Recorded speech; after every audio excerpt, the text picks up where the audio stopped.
Hello and welcome to our broadcast for Suddenly Sleepy Saturday and the Sleep In 2019. Yay! It is our 5th annual event and I'm just going to give people a little bit of time to find us here. Oh good, we have one viewer. Welcome, good morning, good afternoon, good evening, wherever you are. Just giving people a few minutes to find us here before we get started.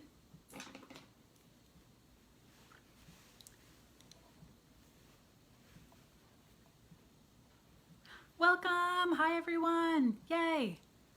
Let's see. Hi Tracy! Hi Brooke! Oh my goodness, this is so exciting.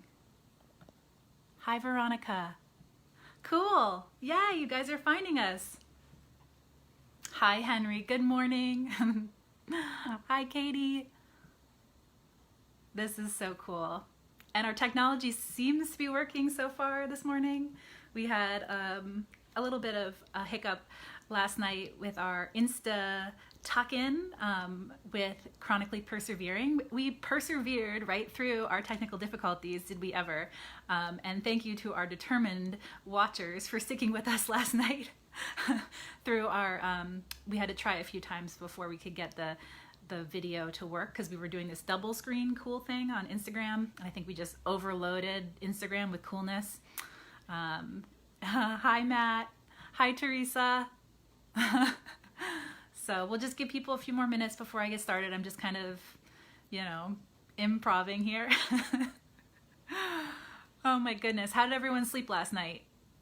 Hi Brian. Did people sleep well? Sleep long? I slept okay. I won't give myself a great sleep, but it's a little bit early for me to have a broadcast at 9 a.m. here in LA.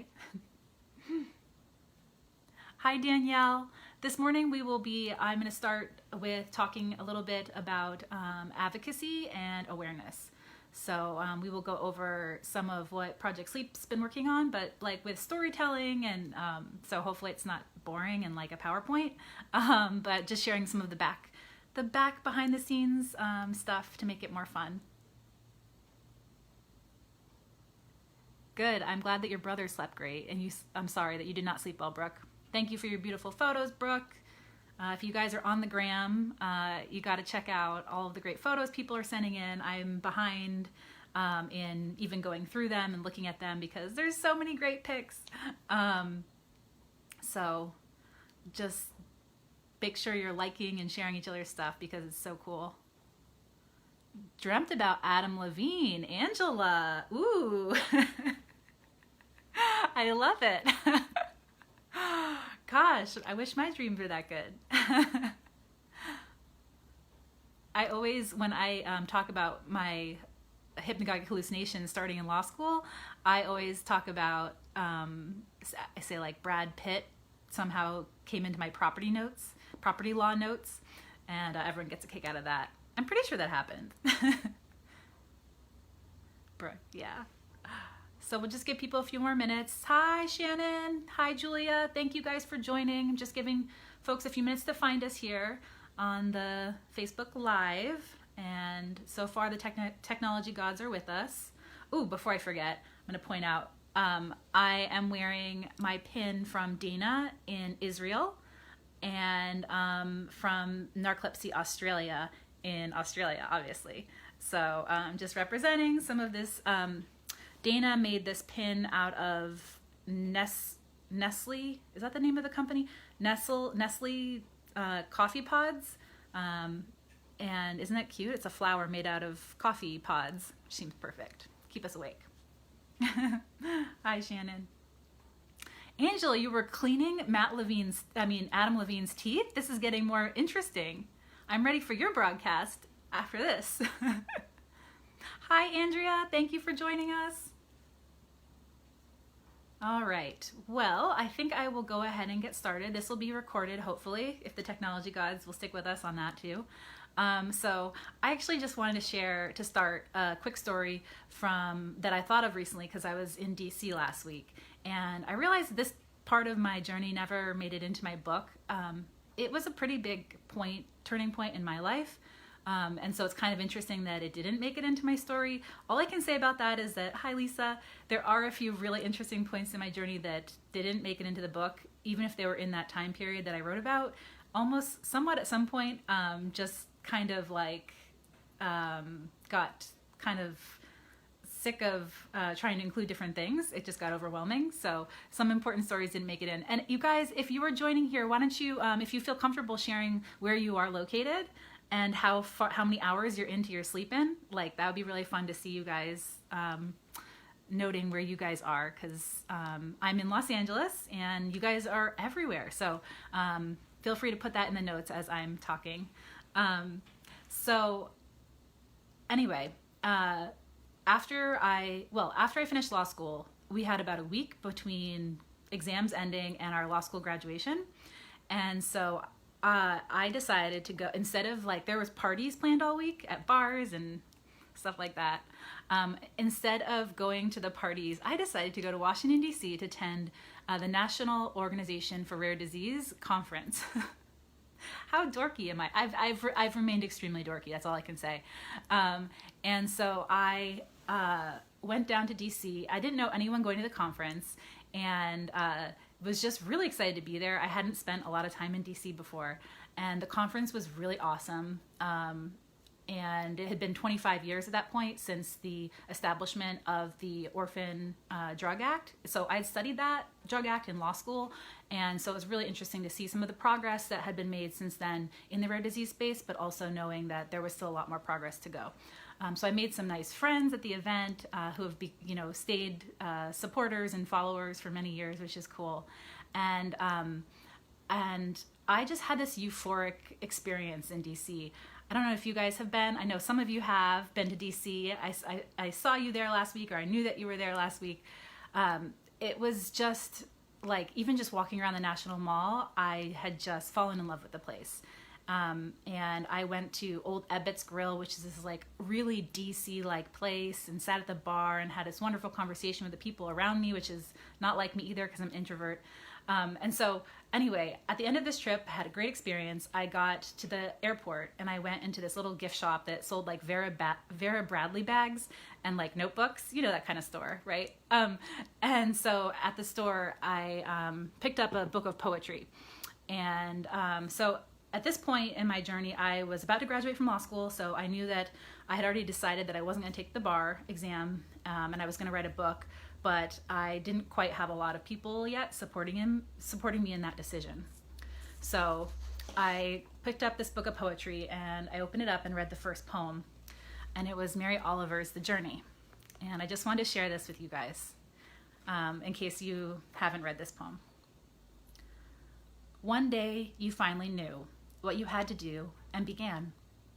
Though the voices around you kept shouting their bad advice, though the whole house began to tremble, and you felt the old tug at your ankles. Mend my life, each voice cried, but you didn't stop. You knew what you had to do. Though the wind pried its stiff fingers at the very foundations, though their melancholy was terrible, it was already late. Enough, and the wind, and the wild night, and the road full of fallen branches and stones. But little by little, you left their voices behind. The stars began to burn through the sheets of clouds, and there was a new voice, which you slowly recognized as your own, that kept you company as you strode deeper and deeper into the world, determined to do the only thing you could do, determined to save the only life you could save. This poem really, really resonated with me at that time because I had to kind of like move forward in my life with what I wanted to do, and I didn't know where it was going to take me. But I had to be connected to something I was passionate about. And in a way, I guess you could say I did save my own life, you know? Because at the end of law school, I had felt so dead inside. So I feel so far from that in a way, but it was just like being back in the airport at this end of, I'll describe a little bit of what I was doing in DC, but being back at the airport, in that same airport, like almost 10 years later, because that was May of 2009 when I'd read that poem for the first time, and being back in the airport and realizing it had almost been a decade and how far my life was from that place in the best way possible. So I just wanted to read that to you guys so that if you find yourself at a place of a crossroads, which we all find ourselves at some point, right? Where the voices around us are shouting, we realize bad advice, and we have to stand on our own and stand up for what we believe in. That you can go to Mary Oliver's The Journey and be reminded. Even my sister and I have necklaces that are a line from it. It says the line, "But you didn't stop." So it's a really special poem. And anyway, so being back in DC now 10 years later, Project Sleep exists. That's new since then, obviously. That Project Sleep has now been a baby/toddler nonprofit for 5 years. It's a 5-year-old. So we had a advocacy day with the Sleep Research Society. So this is a partnership that we established about 3 years ago, working on advocacy together to help bring the voices of patient advocates to the sleep research and awareness agenda. So Sleep Research Society was doing was doing advocacy work, but they hadn't really partnered with patient advocates. And I was at the time working, when this partnership first began to be developed, I was the time working at the Pancreatic Cancer Action Network and doing some of that very work in the pancreatic cancer space of helping to bring patient advocates to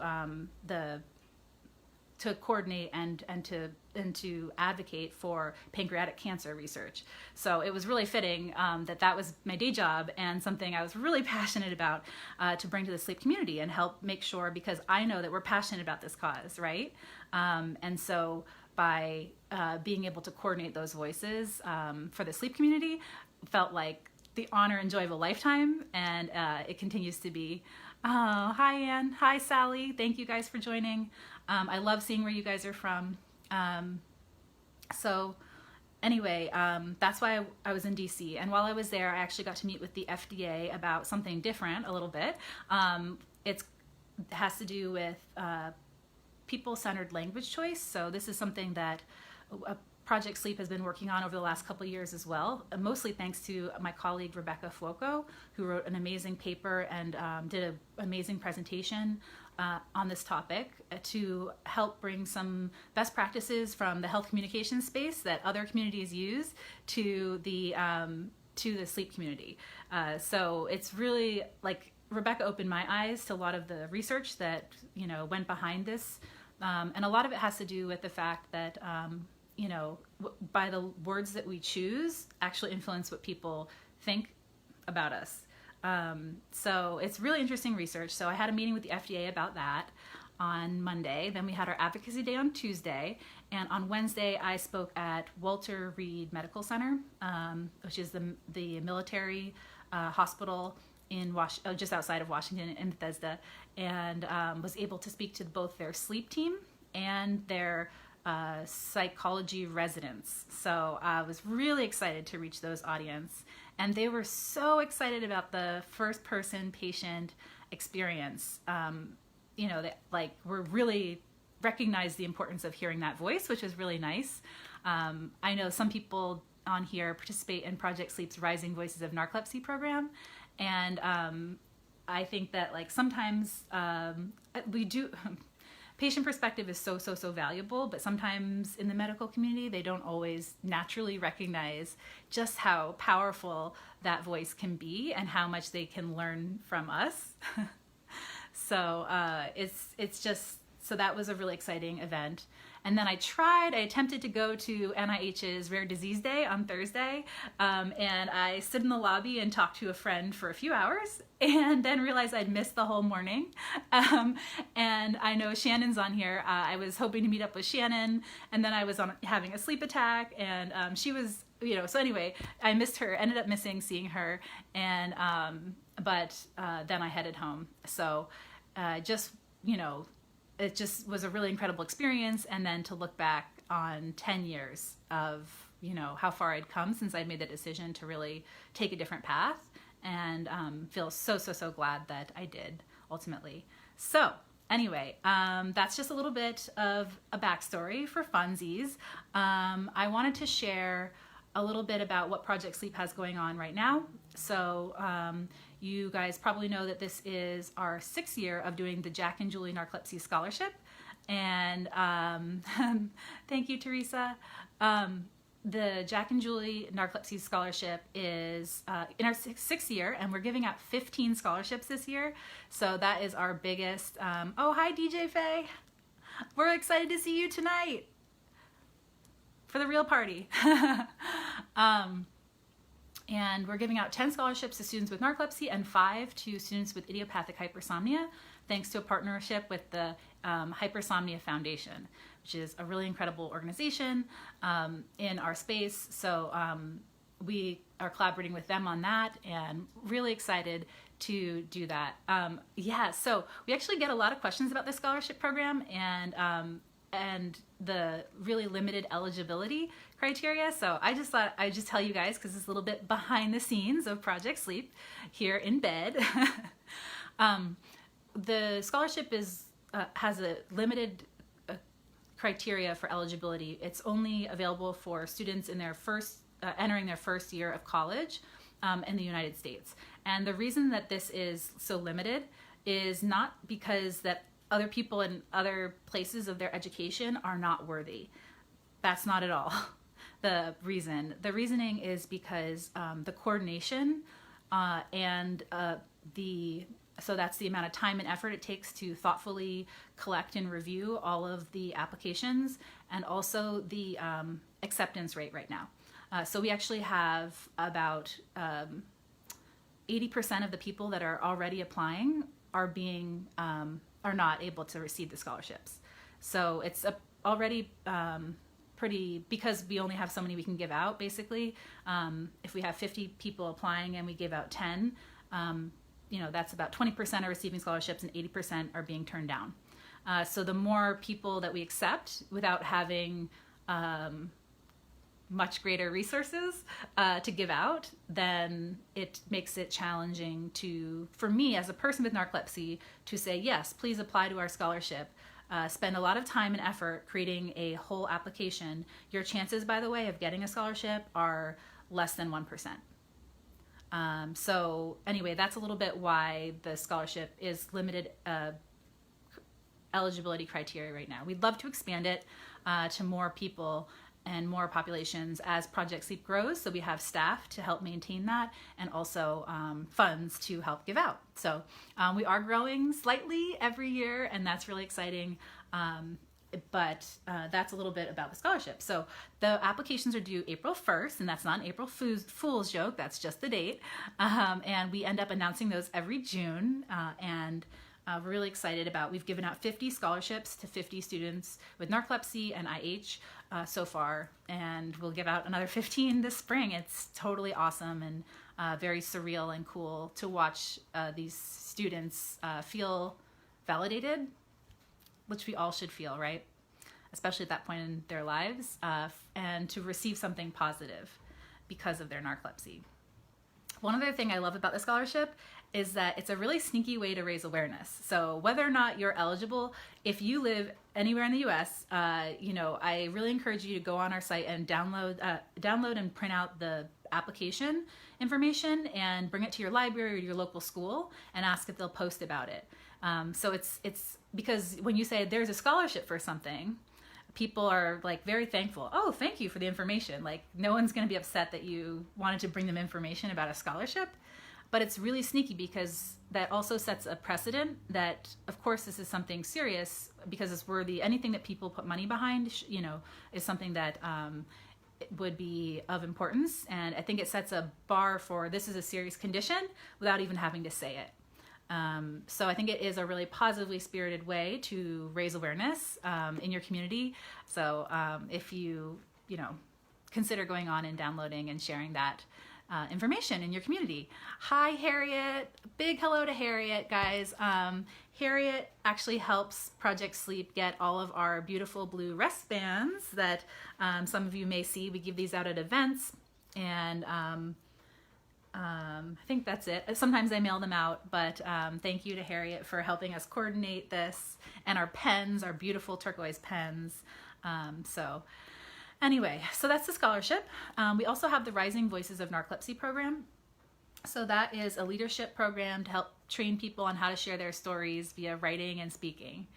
So I'm just curious, if you are on here, have you participated in the program? I know we have at least one person that has, and if not, have you watched the videos yet?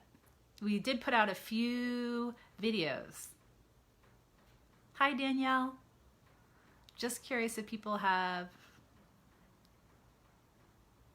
watched any of the videos yet. I'll wait a second. I think I'm seeing your responses a little bit delayed, so.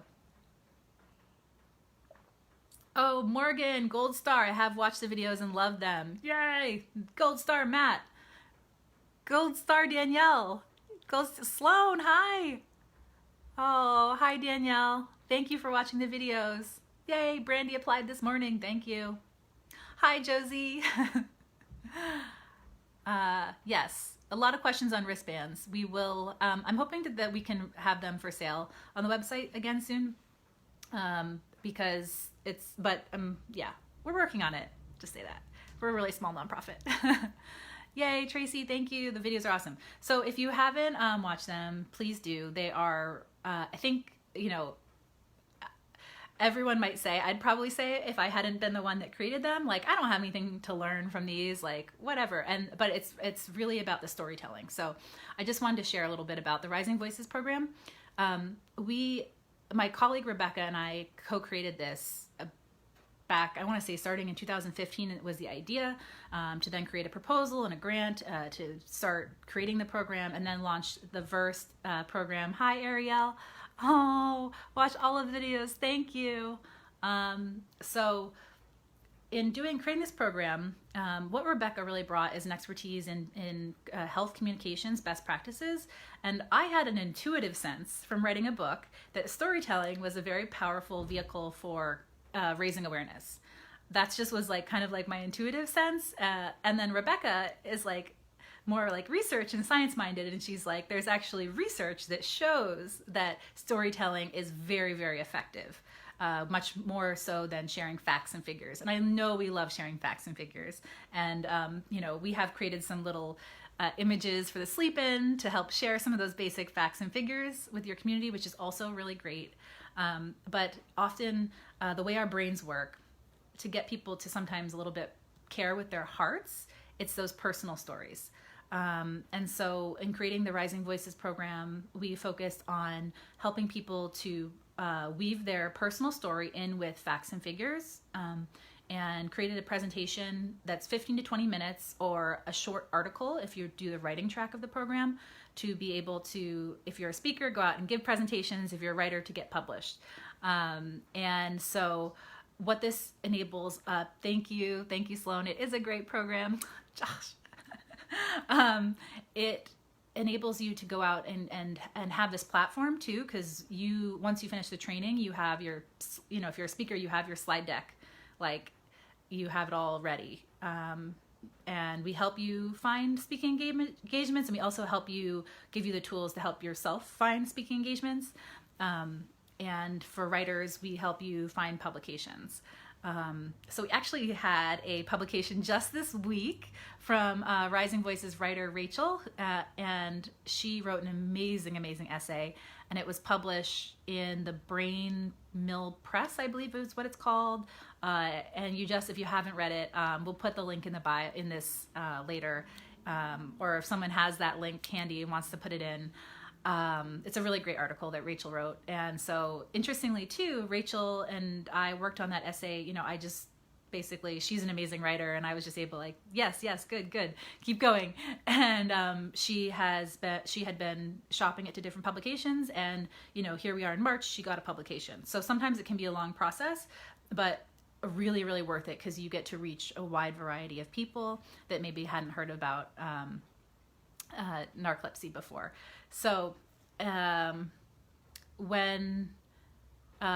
Brandy, we have not had people speak on the Snooze Cruise, and that's a great idea. I love that idea. We are always looking for speaking engagements, and so that is a fantastic idea. I should write that down, but I'll remember. And let's see. What else did I want to tell you about the Rising Voices? Basically, right now we're accepting applications for the 2019. And oh yes, about choosing one or the other track. That's a great question. Some people say, I really am interested in both. I want to write and speak. And yes, Shannon is nicely saying start with one. It is a lot of work. It's a very intense program. The first few weeks of what you'll be doing is finding your core story.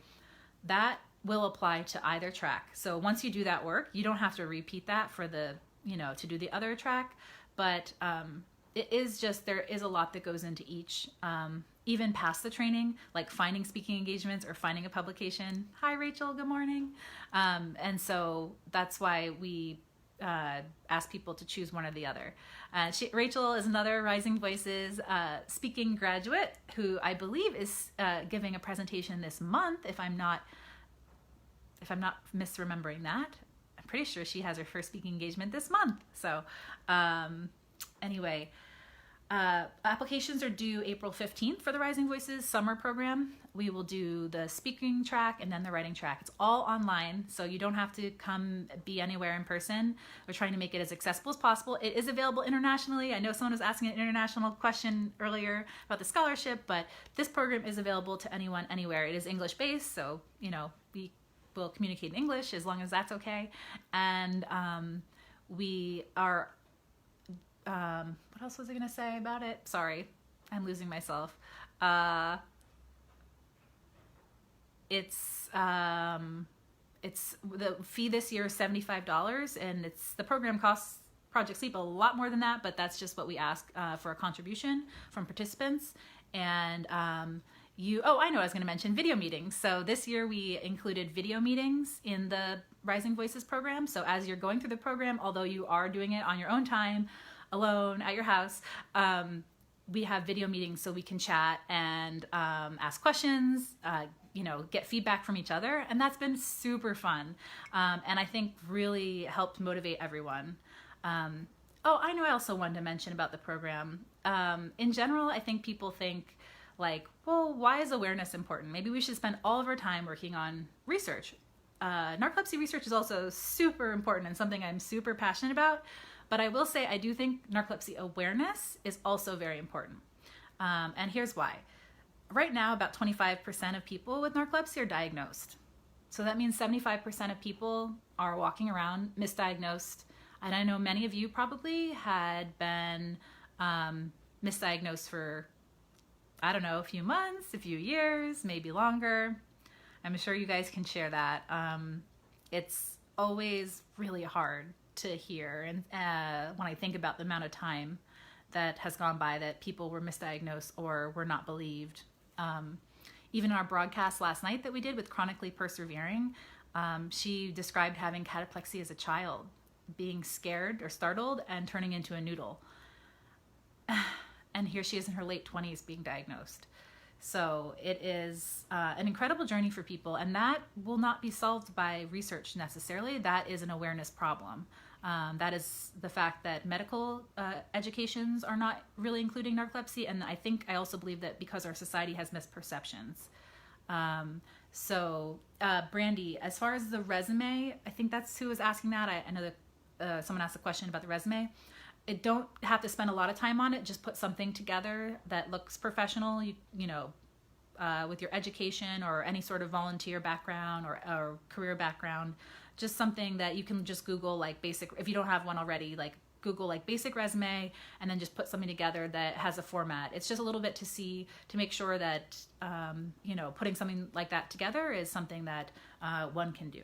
So, but I won't be looking at it super closely for a precise experience per se. It's just an exercise to make sure that a resume is something that one can have and put together. So I hope that makes sense. That's okay to have one that's not about sleep. It's actually kind of nice to be able to know what else is in people's lives. One of the really funny parts about the Rising Voices for myself and the advocates is realizing that I think when we start telling our narcolepsy story, we start talking about times based on our medical. Like in 2016, I went to this appointment. In 2017, I went to this appointment. In 2015, I was diagnosed, and my husband was with me. And I'll be like, wait, when did you get married? So what we do in the Rising Voices often have to backtrack and say, wait, there was something that happened earlier here. And so it's including more of your life than just your narcolepsy story. And so we don't have to include everything about your life, but there's drawing on a few relationships that you have that are important to you, whether that's with parents or with a loved one, like with a significant other.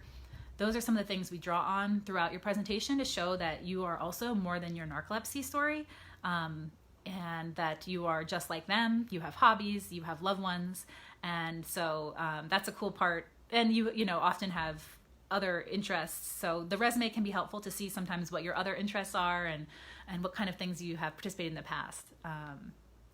So yes. Sorry, I'm just trying to keep up with your little awesome comments here and speak at the same time. Maybe not my best quality. I haven't had my stimulant yet. Oops.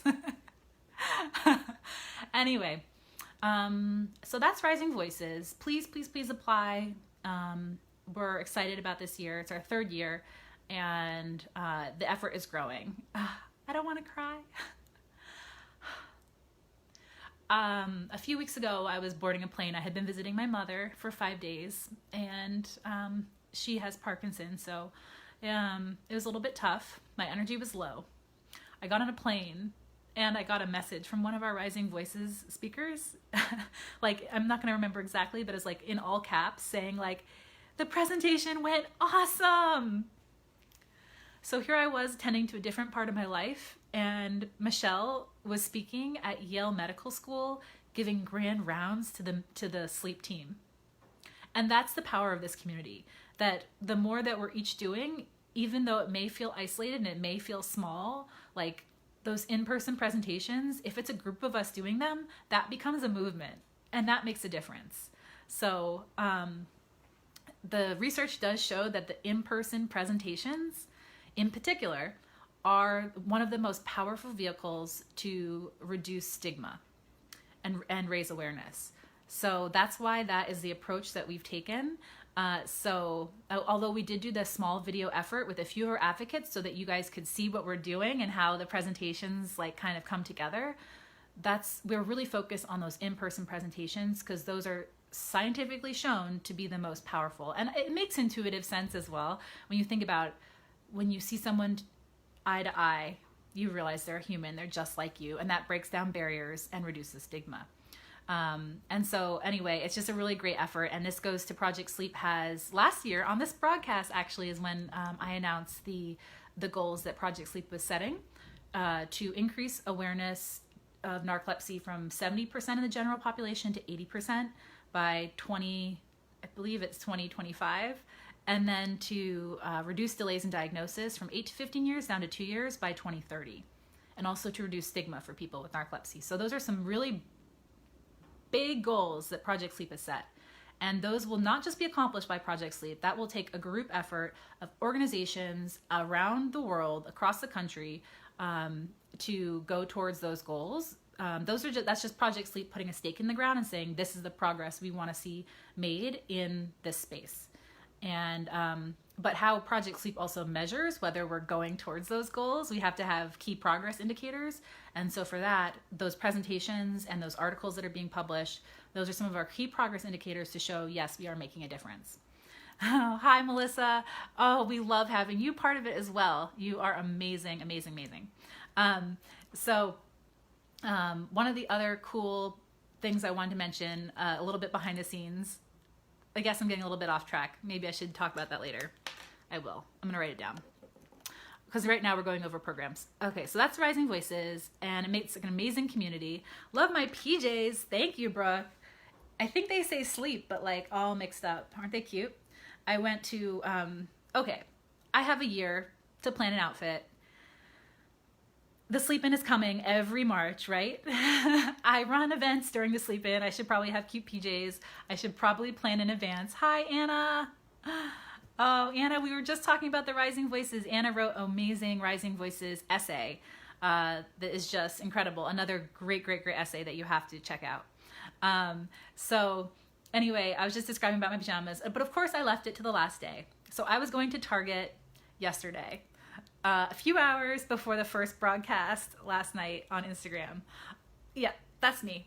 Anyone? Like, can anyone else relate? This is just my life. And so I show up at Target. Target was under construction. My favorite Target was under construction. And the pajamas section was not happening. Like, it was very limited and they were very boring. I think they had one t-shirt that said good night. And I was like, goodbye. I'm going somewhere else. So thankfully the Target was attached to a huge like mall. So I ended up like going through the whole mall looking for PJs yesterday, and ended up the best were in Macy's. So last night I was actually wearing Betsy Johnson pajamas. They were on super sale because they were like fleece and we live in LA, but they were so cute. And then today, I don't remember who made this one, but Macy's, it like saved the day. The sale rack was incredible. I couldn't even believe how little I ended up paying. I did have to wait in line a very long time per Macy's style, but it all worked out. So I rushed home about 2 hours before our first broadcast and did laundry so I could get these all washed so they'd be more cozy. And voila, I have some more cute PJs coming, by the way. I got a little collection for the weekend, so you gotta stay tuned so you can see all of the PJ collection that I have. Oh, your PJs, Brooke, were also super cute. I saw your pictures. Yes, Betsy Johnson. A lot of my dresses are by her too now, so I think she might be my new favorite. Okay, so we just finished talking about Rising Voices. We talked about the scholarship. What else do we have? Oh, we talked about our advocacy, and I think I just want to shout out, I know Matt was on here and Andrea were on here. They're two of the advocates that joined Project Sleep in DC for our Hill Day, and just so thankful. So we could only bring a few advocates this year. It's a really small program right now. We'd love to do something bigger. It just has to grow. And so often I think if you ever wonder like, why is the scholarship so limited, or, you know, why wouldn't I be invited to participate? You might want to just like take a step back and remember we're like this ultra small nonprofit. I'm the first staff member as of a year ago. And so what we can accomplish, we have to be so careful about, and what we can take on. And so we're doing effective, small things that we really hope to grow. Thank you, Melissa. And so, oh yeah, this is actually a romper, by the way. I think I should try to show you this romper action. Yeah, this is like a little romper. Okay. All right. I know you really wanted to see that. So anyway, it's a small effort right now, but thankful to Matt and Andrea and Stacy. Stacy will be doing a broadcast tomorrow morning. She is CPAP Babes. She's going to do one via Instagram. She's an incredible lady with sleep apnea and a really positive role model to reduce stigma and desensitize people to CPAP. So if you haven't seen her, check out CPAP Babes on Instagram. So yeah, you can relate to my procrastinating. Thank you for relating. So our advocacy, our Rising Voices, our Jack and Julie scholarship, and what else do we do? I feel like there's something else. Oh, the sleep-in. That's right now. There's that. And so I think that's most of what I want to tell you. I think that's most of what's going on right now. I did want to take a moment. I like to do this every year now, is to make sure that everyone is aware of the different organizations that are in the narcolepsy space. In the US, there are a few different organizations now, and I know that can be a lot to navigate, but it's important to know that they're out there and that they have different services and programs. So while Project Sleep is focused on certain things, and we have to be so careful about what we do because we are so small, there are other organizations that do other things. And as much as possible, we try to support and let people know about what they're doing and what they're offering, because we aren't doing that and that someone else is. So you should know that there are organizations including Wake Up Narcolepsy, Narcolepsy Network, the Hypersomnia Foundation, and PWN for PWN. I think those are the main 501c3s in the US right now. And there are also international organizations, and I'm not going to try to start listing them because that could get overwhelming. I do know that I don't believe there is an active organization in Canada right now. So I know there are really fantastic support groups in Canada though. So that's really great. And so I know it can be a lot to navigate, but just so you know, there are great organizations and people are doing different efforts, and that's just really exciting. And different awareness, different things for support. So it's really, really great to see it all come together like this and see so much more being offered in our community. And let's see, what else did I want to tell you about? Thank you, Lisa. You need one in Ontario, I know. The NICER. Yes, there is a NICER Foundation as well. That is a 501c3.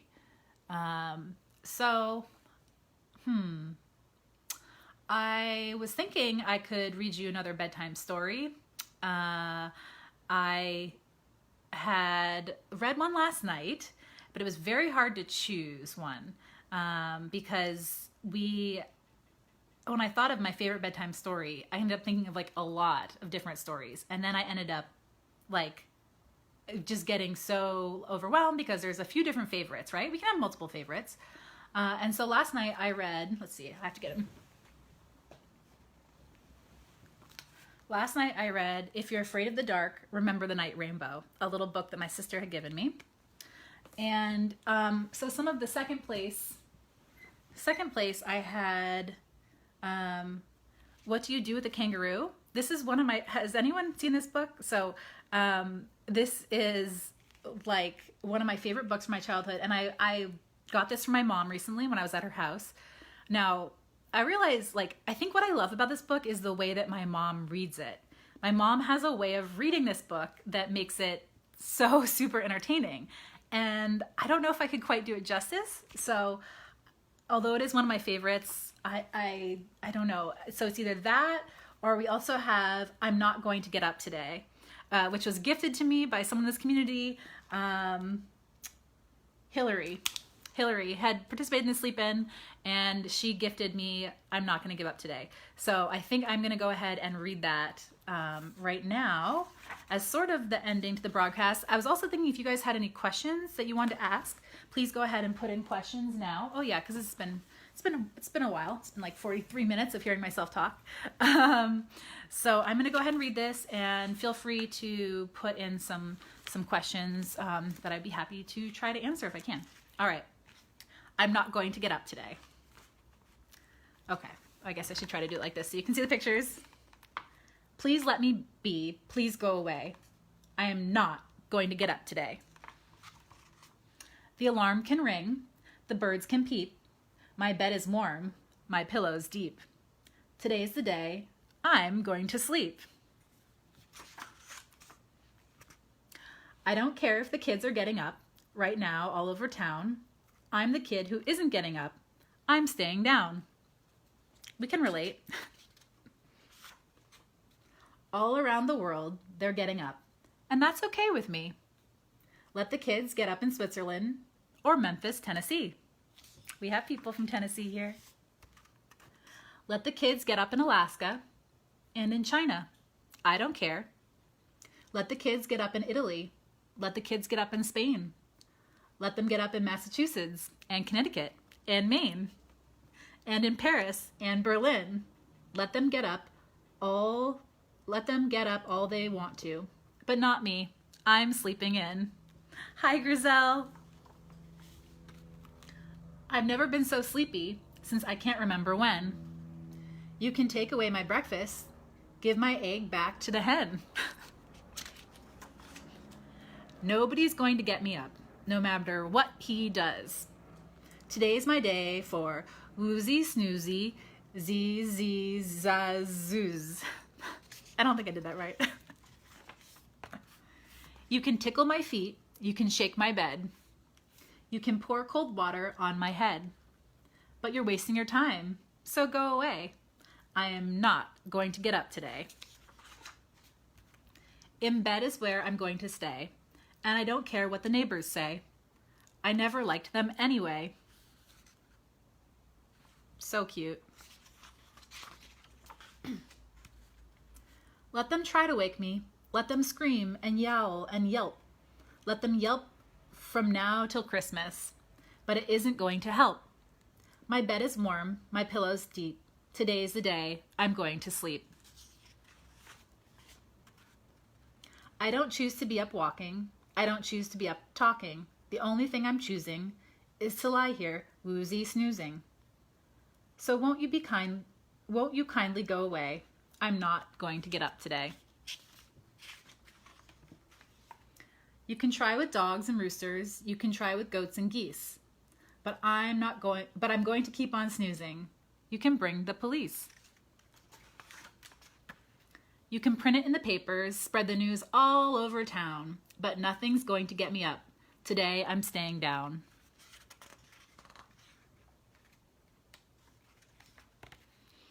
You can shoot at me with peas and beans. You can bring up the United States Marines.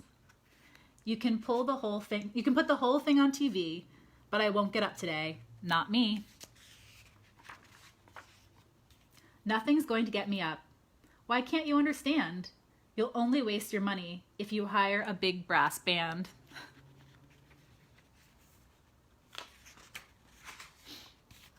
That's why I say, please go away. I am not going to get up today.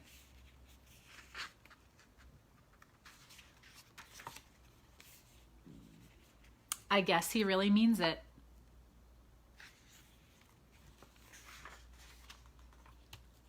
So you can have the egg.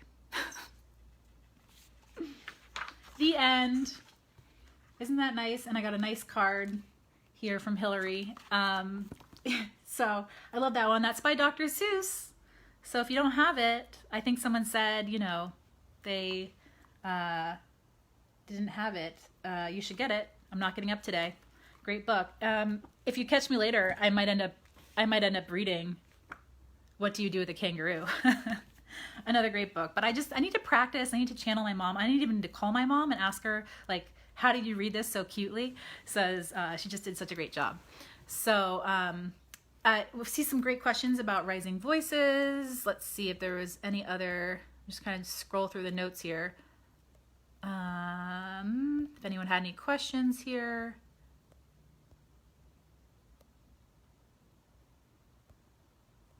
I am not seeing any questions that are unanswered. Thank you, Shannon, who is our Rising Voices program mentor, for answering some questions on here about the program.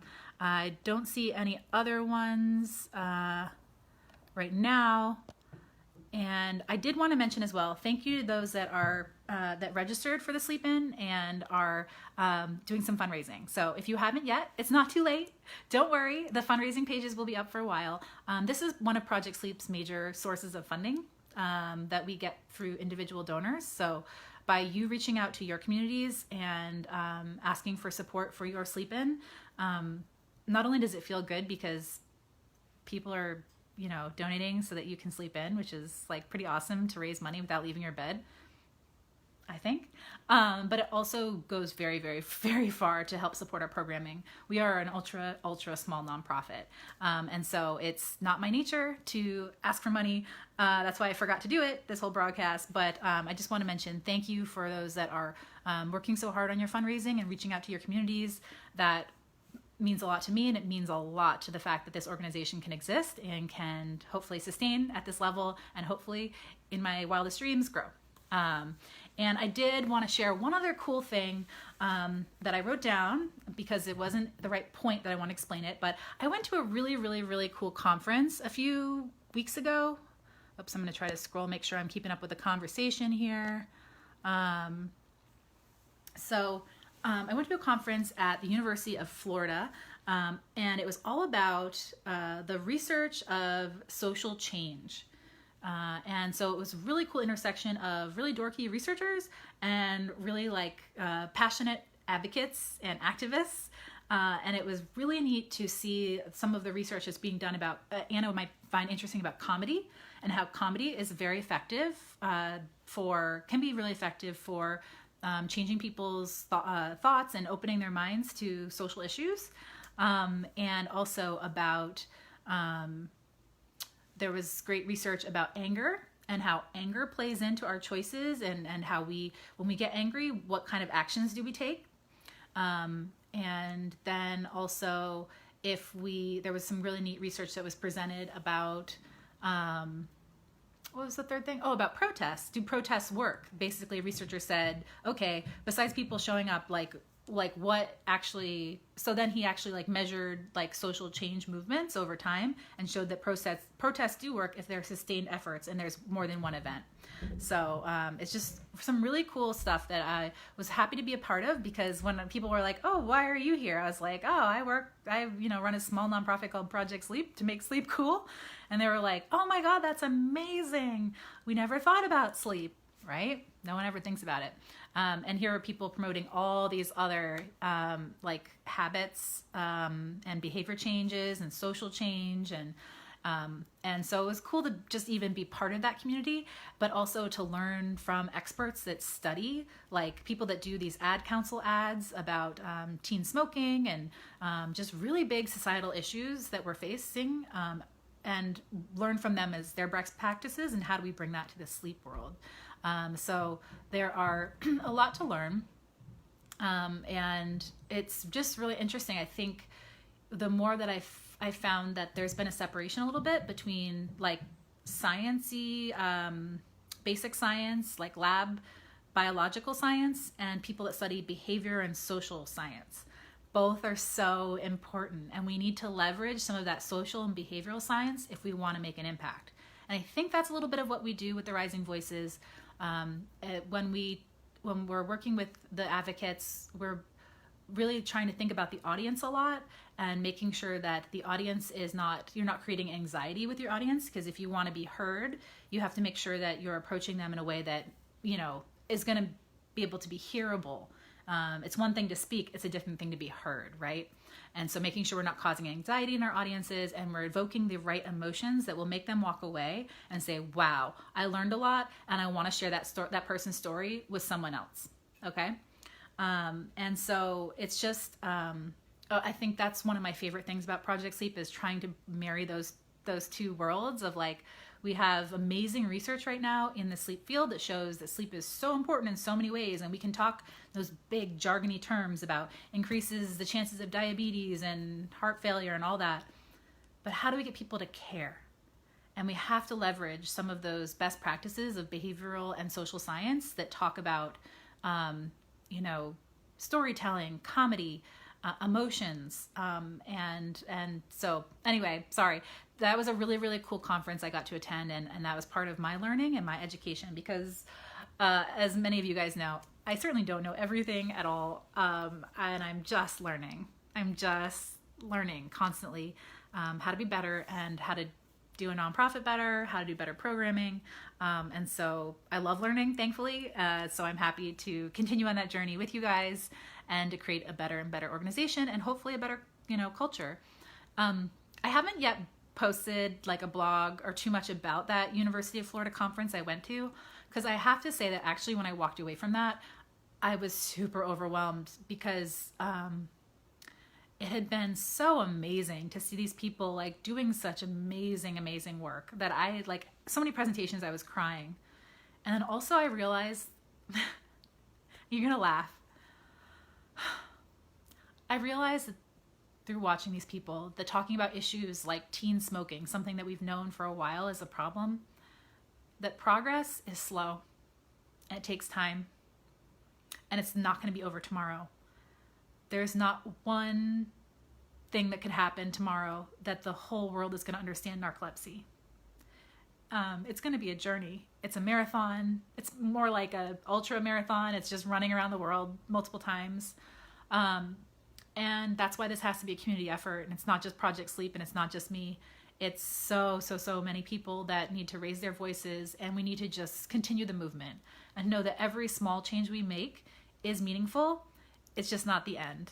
And there's no cure for our awareness problem, which I think is always funny, because when you think about chronic illness, I think originally I thought there was just going to be, I was going to take medication and be better. Like, it was just simple. And then I get into awareness work and I just think, oh, I'll be on the doctor's show and we'll like solve the awareness problem. Or a celebrity will speak about it once and we'll just solve the awareness problem. And now I've realized that somewhat even like having a chronic condition, our awareness problem isn't an overnight one and done either. So I think I just have hesitated to process some of what I was feeling and experiencing at that conference, and I hope to share some more about it. I know Anna, I was excited when they were talking about comedy and social change. I was thinking about you and wanting to share that with you. So anyway, that was just something I wanted to share. I feel like I was thinking of something else, but I can't think of it right now.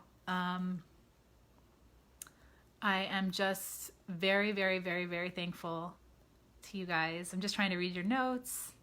I'm still without stimulant here, by the way, so I apologize. I'm not taking responsibility. Jessica, thank you. Yes, I know. It's an amazing community that we have. And I hope that you guys will continue to foster these relationships, get to know each other. Your voices and your stories are all so amazing.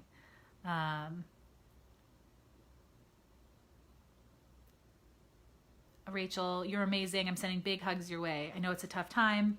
Oh, hi, Health News Blog. Thank you so much. I know it's just, there's a lot to do, right? So I love you guys. Thank you for tuning in. I think I'm going to say goodbye, even though like it is kind of fun. Tonight is the Glow Party with DJ Faye. And I just have to say, okay, side story. The first sleep-in, about 2 weeks before the sleep-in, a relationship ended I had been in for 3 years. So when I looked at doing the sleep-in, continuing forward with the event I had planned, my heart wasn't quite in it, right? I had other things on my mind. But I still went ahead and, tried to put a good face online and I launched had to keep going. You just had to keep going. And I'll never forget, DJ Faye reached out with these really funny videos of her like dancing on her bed and like drinking like huge cups of coffee and dancing like crazy to promote the sleep-in and to raise funds for Project Sleep. And it just brought me back to life. That's what this community does. And it was a really important moment for me. So DJ Faye, over the last couple of years, has done an official broadcast so that she can bring her music and her positive spirit to all of you guys. It is amazing. It is my favorite hour and a half, if we can keep her going, of the year. We need that. We need music. We need community. We need love and positivity from each other. And so it's just a really meaningful part, and we're really excited to do that on Suddenly Sleepy Saturday. Our idea when we were talking about this was to do it like on Saturday night of Suddenly Sleepy Saturday, and to say like, instead of going to the club, we're bringing the club to your bed. So get your glow sticks ready, get your mocktails ready. I'll be having some glow balloons going in here. I love them. I love party stores. So I have the party store problem. It's another side issue along with my gummy bear problem. And so it's just going to be great. And thank you to DJ Faye for being part of my personal journey through some heartbreak myself. And I will be sharing more of the origin story of the sleep-in as well, hopefully over social media over the weekend. I shared that original logo from Kobe. I had to go back in our files and find that, which was really fun to see our correspondence and go back to 2015. And I will be sharing some more about the origin story because it's it's an amazing story of friendship and collaboration and individuals that decided to care. And so, yeah, thank you guys for being part of this. You guys, no mosh pit. Well, whatever, you can do whatever you like. If you want to have a mosh pit, I'll be having a pillow party mosh pit. No, okay, I'm gonna stop talking. I love you guys. Thank you for tuning in, and I will see you later. Okay, tonight is DJ Faye. Tomorrow morning, CPAP Babes. Have brunch with CPAP Babes tomorrow morning. You'll just love her. If you don't know her, like, you're welcome in advance because she is amazing and she's really eye-opening. So I think what's cool about this is it's educational. Like, I didn't know that much about CPAP before, like, hearing her experience. And last night with Chronically Persevering, I learned about POTS. I was learning about, I'm forgetting the other name of the condition. I'm going to say it wrong. Guillain-Barré syndrome. It's just so educational, eye-opening. Every time I open my eyes to someone else's story, I'm amazed. And so that's CPAP Babes tomorrow morning. Then tomorrow afternoon, we have a really cool sleep and creativity panel, and I have to start promoting that and sharing some of the people that are going to be part of that because you're going to just be so excited. So Brooke, who's on here, she's going to participate. Michelle Chiro, who is a potter. Michelle is the founder of Lassonde, which is a headband accessories company. Chiro is a potter. Lisa is a creative producer. We have I knew if I tried to list them I was going to forget people. We have I'm going to say her name wrong. Elias, that's not how you say it though. She is a architecture student and graphic designer. And we have Alana Wong, who is a writer, and she has KLS. And there's 7 of them. I am not remembering all of them right now, I feel like, and I knew I shouldn't have tried that, but it is very, very cool. So please join us for the creativity panel, and I can't wait to continue this conversation over our events, and tune in because I got more PJs coming in the future. I love you guys.